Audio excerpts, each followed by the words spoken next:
18वें अध्याय में मोक्ष संन्यास का वर्णन।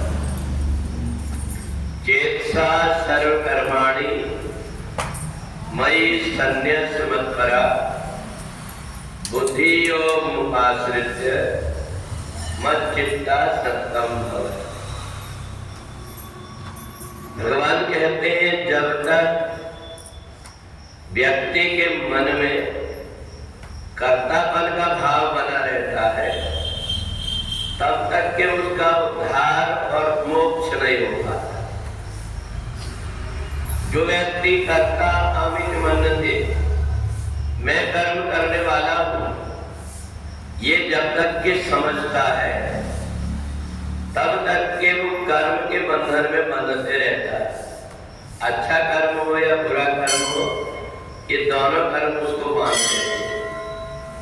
परंतु जैसे उसको ये पता लग जाता है कि कर्ता मैं नहीं हूं, मैं मात्र दृष्टा हूं, मैं साक्षी भाव से देखने वाला हूं, कर्म शरीर के अंदर जो चेतना उसके माध्यम से इंद्रियों के द्वारा होता है।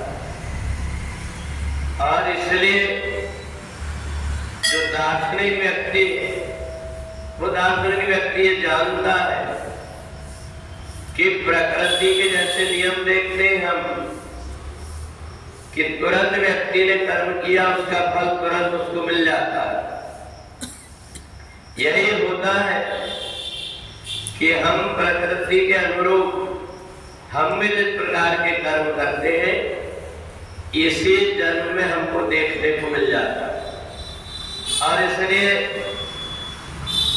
शरीर के अंदर से प्राण निकलने के पहले जो ये ज्ञान प्राप्त कर लेता मैं अलग हूं और शरीर अलग है, आत्मा अलग है और शरीर अलग है, इस प्रकार का जब तक कि ज्ञान नहीं होता तब तक ये जीवात्मा संसार में भटकते रहता है और एक के बाद एक सूक्ष्म शरीर बना करके उन कर्मों को भोगते रहता है।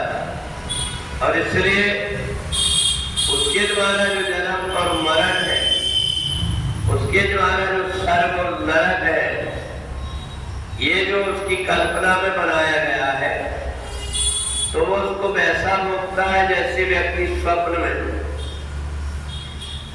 में कई प्रकार के स्वप्न देखता है।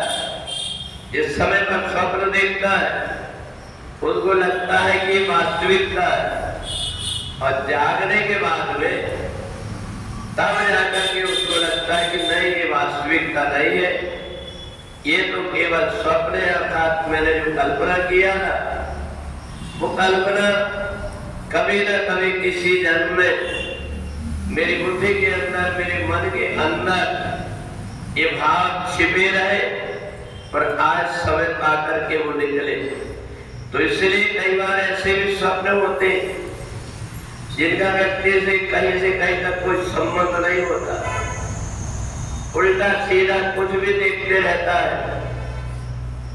ये उसकी बुद्धि की अज्ञानता के कारण उसने जो कल्पना किया उसके कारण उल्टे सीधे प्रकार के आते और उसने जानबूझ करके मैं ही कर्म करने वाला हूं ये मान करके कर्म किया है तो उसको बहुत सारे अपने पूर्व जन्म के कर्म स्वप्न में याद आते।